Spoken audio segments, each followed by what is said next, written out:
Good morning बच्चों, कैसा आप सब। आशा करती हूँ कि आप सब ठीक होंगे। बच्चों, आज मैं आपको हिंदी 1 व्याकरण पाठ 8 पढ़ाने जा रही हूँ। पाठ समझाने के साथ साथ मैं आपको इस पाठ की पूरी एक्सरसाइज भी कराऊंगी। तो अब आगे बढ़ते हैं। पाठ 8 विशेषण। तो बच्चों, पेज नंबर 37 आप लोग सारे देखिए। विशाखा मेरी सबसे अच्छी सहेली है। उनकी आंखें नीली और बाल रेशम की तरह मुलायम है। उस पर लाल रंग की फ्रॉक बहुत सुंदर लग रही है। उसकी आवाज़ बहुत सुरीली है।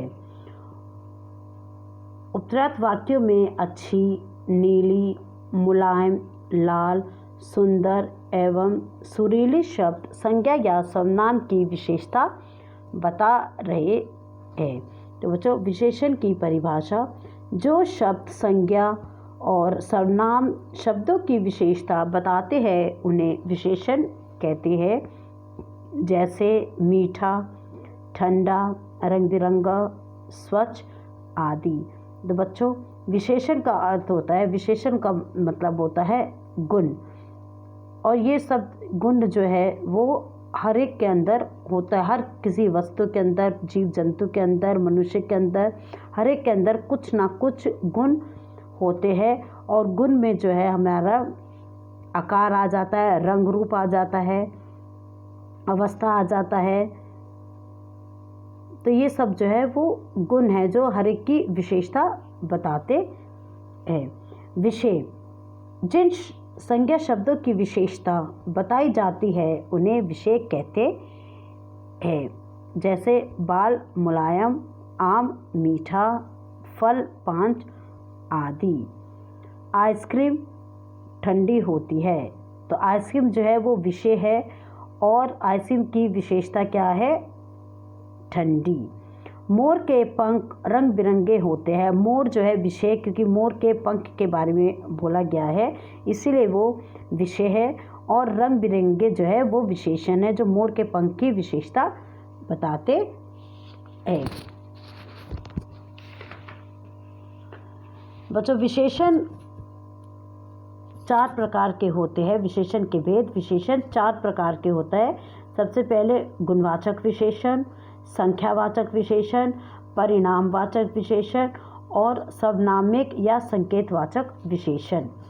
सबसे पहले हम पढ़ेंगे गुणवाचक विशेषण क्या होता है। जो विशेषण शब्द संज्ञा या सर्वनाम के गुण, दोष, स्वभाव, दशा, आकार, रंग आदि के विषय में बताते हैं वे गुणवाचक विशेषण कहलाते, गुणवाचक विशेषण कहलाते हैं। जैसे कोयल मीठा गाती है, रेणु मोटी होती जा रही है, कंस दुष्ट राजा था। ऊपर दिए गए रंगीन शब्द जो है वह गुणवाचक विशेषण हैं। कुछ अन्य उदाहरण देखिए। यह पेड़ लंबा है, नीले आँखों वाली लड़की आ रही है, नीली गीली कमीज सूख रही है, काले कपड़े रात में नहीं पहनने चाहिए। इन वाक्य में रंगीन शब्द गुणवाचक विशेषण बता रहे हैं। तो गुणवाचक विशेषण क्या होता है? गुणवाचक विशेषण में संज्ञा या सर्वनाम। संज्ञा शब्द आपको पता है, संज्ञा होता है नाम, और सर्वनाम जो है जो संज्ञा के स्थान पर किए जाने वाले शब्द, जो संज्ञा के स्थान पर शब्द प्रयोग होता है उसे सर्वनाम कहते हैं। तो इन्हीं दोनों की विशेषता जो है, संज्ञा या सर्वनाम की विशेषता जो गुण है, गुण, दोष, स्वभाव, दशा, आकार, रंग आदि के विषय में बताते हैं उसे गुणवाचक विशेषण कहते हैं। दूसरा देखिए, संख्यावाचक विशेषण। संख्यावाचक विशेषण, संख्या का अर्थ होता है गिनती। जो शब्द संज्ञा शब्द, जो विशेषण शब्द संज्ञा या सर्वनाम की संख्या बताते हैं उन्हें संख्यावाचक विशेषण कहते हैं। जैसे माता जी कुछ सेब लाई, माता जी कुछ सेब लाई। मुझे पिताजी ने 10 रुपये दिए। बाग में 4 पेड़ है। ऊपर दिए गए रंगीन शब्द संज्ञावाचक विशेषण हैं। संज्ञावाचक विशेषण 2 प्रकार के होते हैं। संज्ञावाचक विशेषण भी 2 प्रकार के होता है। एक होता है निश्चित संज्ञावाचक, निश्चित संख्यावाचक यानी 2, 4, 5 आदि जो निश्चित है। और अनिश्चित संख्यावाचक कई लोग, कुछ, आम, काफ़ी, तो इसे क्या कहते हैं? अनिश्चित संख्यावाचक विशेषण। निश्चित है जो निश्चित है, हाँ भाई मेरे पास 2 रुपये है। जैसे माता जी कुछ सेब लाई, वो अनिश्चित है कि उसकी गिनती नहीं है कि वो कितने सेब लाई, इसीलिए वो अनिश्चित वाचक विशेषण है। थर्ड देखिए परिमाणवाचक विशेषण।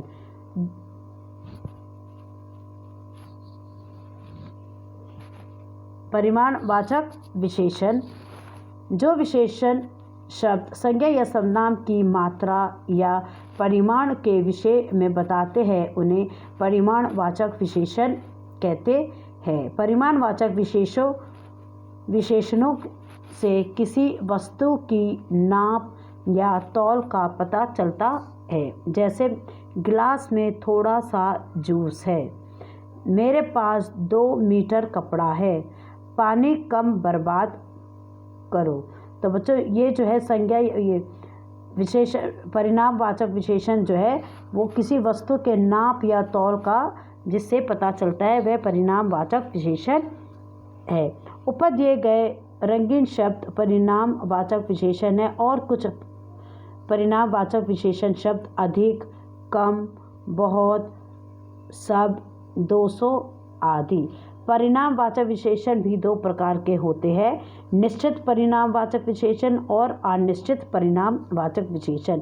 निश्चित परिमाणवाचक विशेषण में देखिए 5 मीटर कपड़ा, 2 लीटर दूध, 2 किलो आलू, 2 किलो सेब, ये जो है वो निश्चित परिमाण है। अनिश्चित परिमाणवाचक जो है वो है बहुत, थोड़ा, बहुत और थोड़ा जिसकी कोई गिनती नहीं है, जिससे कोई नापा नहीं जा सकता। जैसे चावल हो गया जिसे हम नाप नहीं सकते, ठीक है। तो ये सब चीज़ें जो है ये जो है अनिश्चित परिमाणवाचक विशेषण है। चौथा देखो सर्वनामिक और संकेतवाचक विशेषण।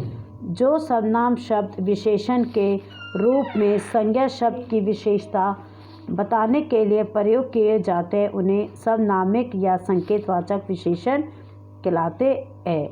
यह सर्वनामिक शब्द संज्ञा से पहले आते हैं और संकेत द्वारा विशेषता बताते हैं। जैसे यह शेर दहाड़ता है, इस कंप्यूटर में गड़बड़ी है, मेरी अध्यापिका बैठी है। ऊपर दिए गए रंगीन शब्द सर्वनामिक विशेषण हैं। कुछ और सर्वनामिक विशेषण शब्द वह, उसकी, ऐसा। तो बच्चों ये था पाठ। अब हम करते हैं इसके एक्सरसाइज नंबर 1। दिए गए प्रश्नों के उत्तर लिखिए। सबसे पहले विशेषण किसे कहते हैं, उदाहरण सहित लिखिए। तो इसका उत्तर जो है आपको पेज नंबर 37 पे मिलेगा। जो शब्द संज्ञा और सर्वनाम शब्दों की विशेषता बताते हैं उन्हें विशेषण कहते हैं।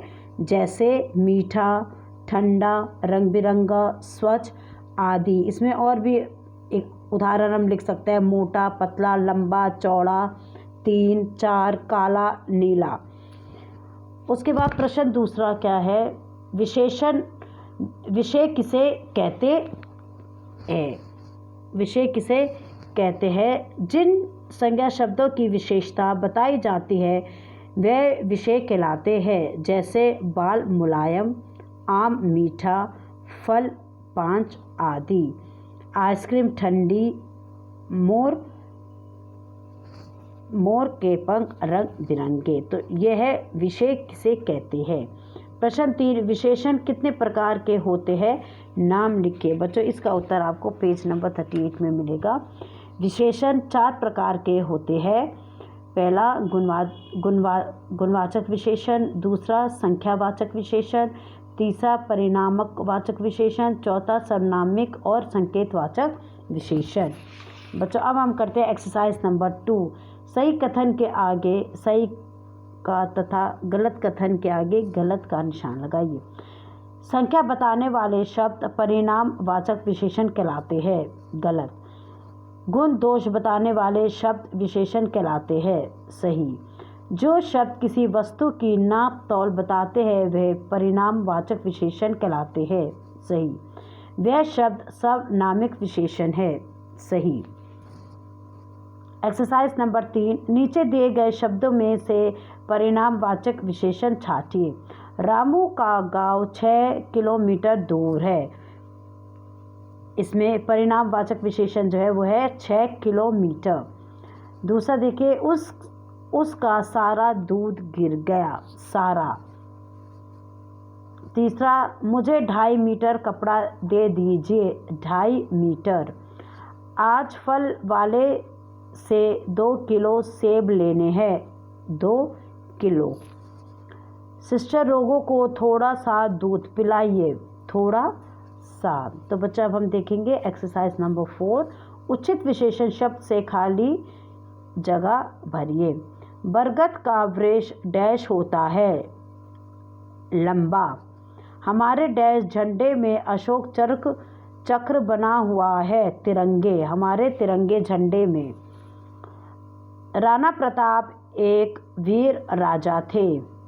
पृथ्वी डैश है। गोल। हीरा डैश पत्थर है। कीमती। तो बच्चों अब हम लिखेंगे, नीचे दिए गए विशेषणों के लिए बॉक्स से उचित शब्द छांट कर लिखिए। देशभक्त सुभाष चंद्र बोस। विशाल कुतुब मीनार। खट्टी इमली। सुंदर धूलन। बर्फीले पहाड़। गोल पृथ्वी। तो बच्चों ये थे पार्ट 8 के एक्सरसाइज। आपको एक्सरसाइज नंबर 1, 2, 3, 4, 5 सारी कॉपी में करनी है और इसके साथ साथ आपको पार्ट को 2, 3, 4 बार इसको पढ़ना है और इसके साथ वीडियो को भी 1-2 बार आप लोग सुन लीजिए और पूरा काम जो है वो आप लोग इसमें कॉपी में करेंगे। इसी के साथ मैं पाठ को यहीं पर ही समाप्त करती हूँ। आप लोग अपना ध्यान रखिए, खुश रहिए। Thank you and have a nice day.